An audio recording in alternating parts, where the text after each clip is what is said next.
Before history, before empires, before the written word could capture a single thought, there was only the vast, silent universe. Imagine looking up, not at city lights, but at a brilliant river of stars, a cosmic ocean stretching into infinity. No telescopes, no equations, no certainties. Every celestial body was a mystery. Every cosmic event, a sign from the unknown. Today, we are journeying back in time, billions of years, to witness the universe before Earth. What was this cosmic dawn really like? How did the first stars ignite the darkness, and what chaotic forces shaped the galaxies we see today? This is the story of everything, before our world was even a speck of dust. In the beginning, there was nothing but darkness, a cold, empty void. For millions of years after the Big Bang, the universe was a featureless fog of hydrogen and helium gas. It was a silent, patient era, a cosmic dark age waiting for the first light. But within this primordial soup, the seeds of creation were stirring. Gravity, the silent architect of the cosmos, began its patient work, pulling these wisps of gas together. Slowly, imperceptibly, clouds of matter began to collapse under their own weight.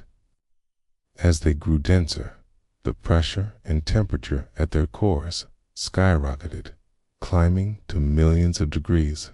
It was a crucible of unimaginable force, building towards a singular, spectacular moment. And then it happened. The first stars were born, igniting in a blaze of glory and shattering the darkness that had reigned for eons. These were not stars like our sun. They were monsters, hundreds of times more massive, burning with a brilliant blue-white ferocity. They lived fast and died young, burning through their fuel in a mere few million years. But their death was not an end. It was a new beginning. They exploded in supernova of unimaginable power, seeding the cosmos with the first heavy elements: carbon, oxygen, iron, the very building blocks of future planets, and indeed, of life itself. From this violent, elemental forge, the first galaxies began to take shape.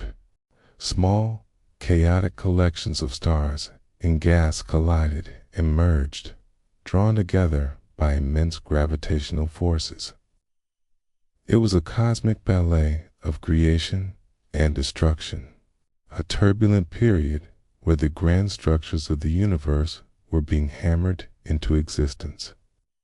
This was a universe without order, a wild frontier where the laws of physics were writing the epic story of what was to come.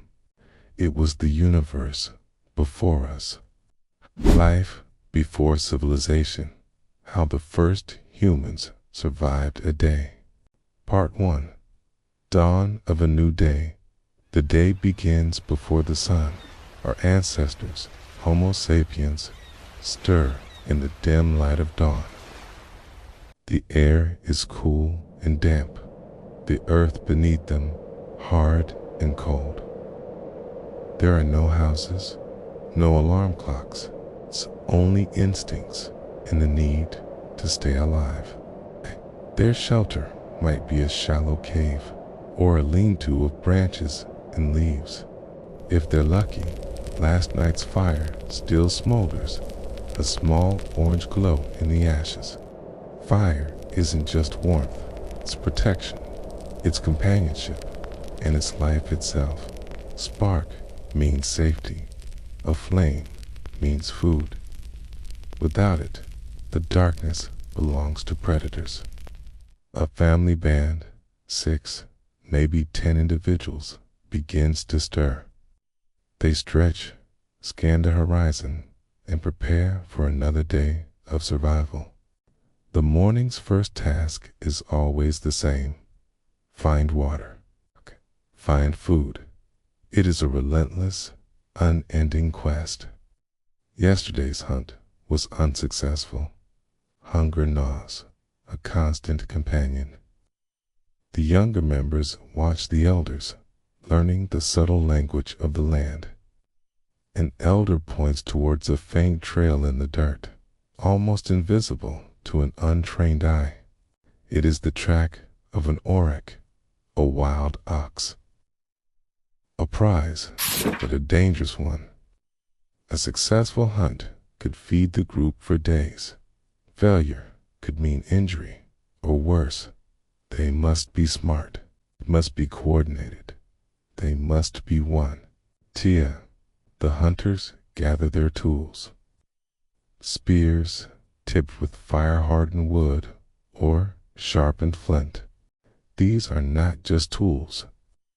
They are extensions of their will, crafted with knowledge passed down through countless generations.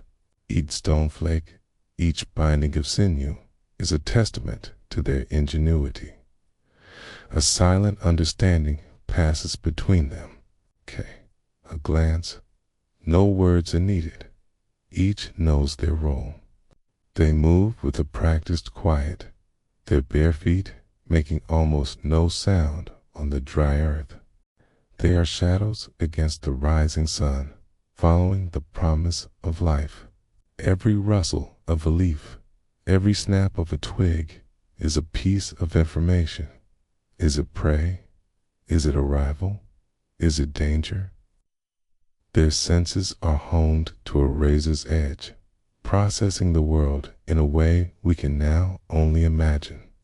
This is not a sport. It is the grim reality of existence. The line between a full belly and starvation is as thin as a spear point. As they press on, they are not just hunting an animal. They are hunting for tomorrow. They are hunting for the future of their kind. Their journey into the vast, unforgiving landscape is just beginning. Part 2.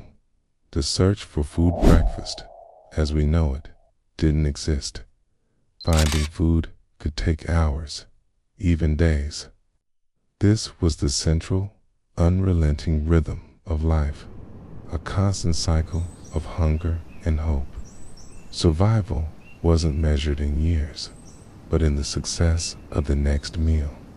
The women and older children gather roots, nuts, berries, and edible plants, each identified by memory and generations of trial and error. Their hands, stained by soil and juice, moved with a certainty born of necessity. They knew which leaves soothed a fever and which berries could kill. This wasn't just foraging.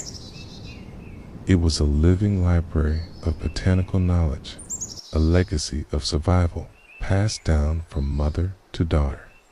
Thousands of years of knowledge passed through their fingertips. Meanwhile, the hunters move silently. They are ghosts in the tall grass, their senses sharpened to a razor's edge. The world is a tapestry of signs legible only to them. They read the ground like a map, a snapped twig, faint tracks, droppings in the dirt. Every rustle of leaves, every distant bird call is a potential clue. Patience is their greatest weapon, a discipline learned from countless failed hunts. If luck favors them, they'll bring down a small gazelle or boar by afternoon. The moment of the kill is a surge of adrenaline, a brief, violent climax, 2 hours of stealth. The successful return to camp is a triumph, a communal victory celebrated with relief and gratitude. But most days, they return empty-handed. The weight of failure is heavy, felt in the hollow ache of their own stomachs and the disappointed eyes of their family. The landscape, once full of promise, becomes a testament to their limits. The hunt is a gamble, and the odds are rarely in their favor. Meat was rare. Plants, insects, and scavenged remains were far more reliable. A clutch of bird eggs, a handful of grubs, or a half-eaten carcass left by a larger predator. These were the staples that staved off starvation. Every opportunity, no matter how small or unappealing, was seized. Nothing was wasted.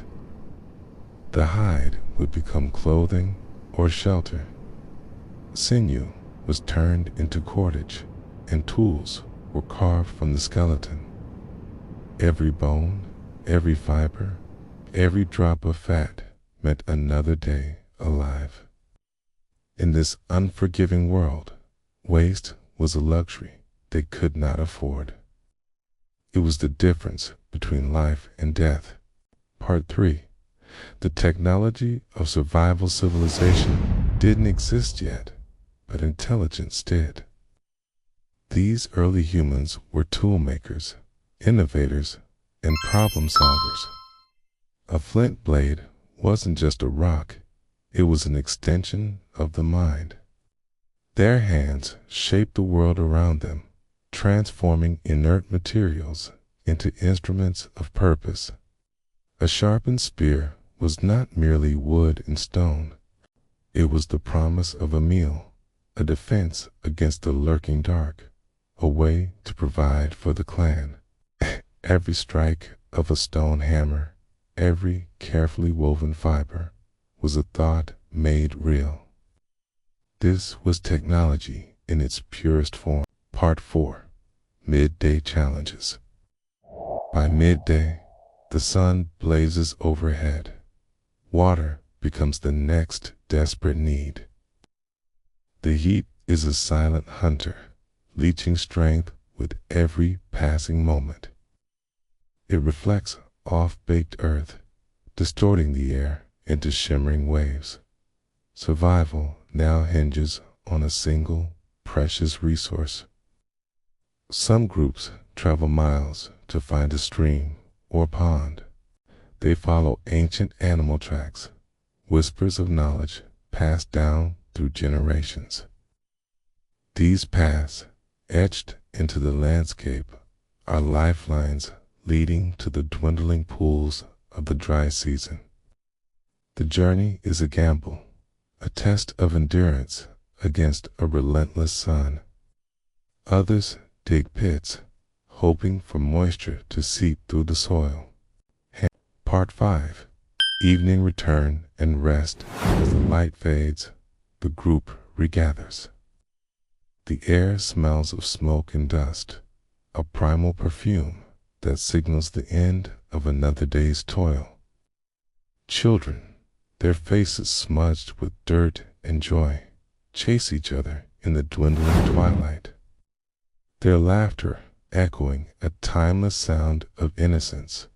The elders watch them, their weathered faces etched with the memories of countless sunsets, just like this one. There's a quiet rhythm to this return, a sense of gravity pulling everyone back to the heart of their small community. If a hunt succeeded, there's celebration. A prize, a deer or a wild boar, is brought into the center of the camp with reverence and pride. The hunters, weary but triumphant, recount the days chased in near misses. The burst of speed, the final, decisive moment. The fire, now crackling with renewed vigor, licks at the meat as it roasts over the open flames. The sizzling sound and the rich, savory aroma fill the clearing, a promise of sustenance and strength. The bounty is carved and shared among all, from the youngest child to the most respected elder.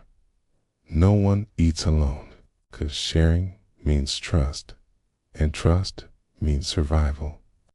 In this world, a full belly is a temporary victory, but a trusted neighbor is a permanent shield. Each portion given is a thread woven into the fabric of their collective existence. To share food is to share life itself.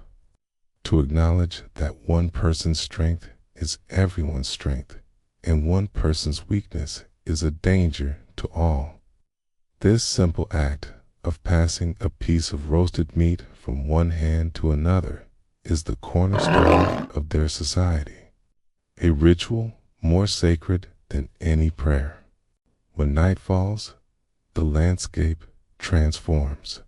The familiar trees and rocks dissolve into menacing, indistinct shapes. The world beyond their camp becomes a realm of shadows, alive with unseen dangers. Eyes glint in the dark, belonging to predators that hunt under the cloak of night. The fire's circle becomes a fragile island of light, a sanctuary of warmth and safety in a vast, indifferent wilderness. Here, within this flickering boundary, they are a family, a single organism huddled together against the cold and the unknown. They talk softly, maybe sing. Stories are passed down, tales of heroic ancestors, cunning spirits, of the creation of the mountains and rivers. A low melodic chant might rise, a song without words that speaks of sorrow, of hope, of the simple, profound fact of being alive. Somewhere, a child looks up at the stars, curious, wondering. They trace the patterns in the brilliant, unpolluted night sky, asking questions that have no answers. Unknowingly, they are looking at the same sky we see today, and dreaming the same dream to understand their place in the world. Part 6. The cycle of survival. Tomorrow, it begins again. The endless rhythm of hunger, hope, and survival. Each sunrise casts long shadows across the savannah, a silent promise of the day's great hunt. For our ancestors, this was the dawn of everything. The world was a canvas of raw, untamed beauty and unforgiving peril. In the vast silence of the prehistoric world, a different kind of dawn was breaking. It was the awakening of the human mind. The struggle for sustenance was not merely a physical contest of strength and speed against beast. It was a crucible for the soul, forging connections that would bind them together. They watched the migration of the herds, not just with the eyes of a predator, but with the nascent curiosity of a scholar. They observed the turning of the seasons, the patterns in the stars, and began to see a world not of chaos, but of order. Through this struggle, humanity evolved, not just in body, but in spirit. The success of one was the survival of all. A shared meal around a crackling fire was more than just nourishment. It was a ritual of community, a testament to their interdependence.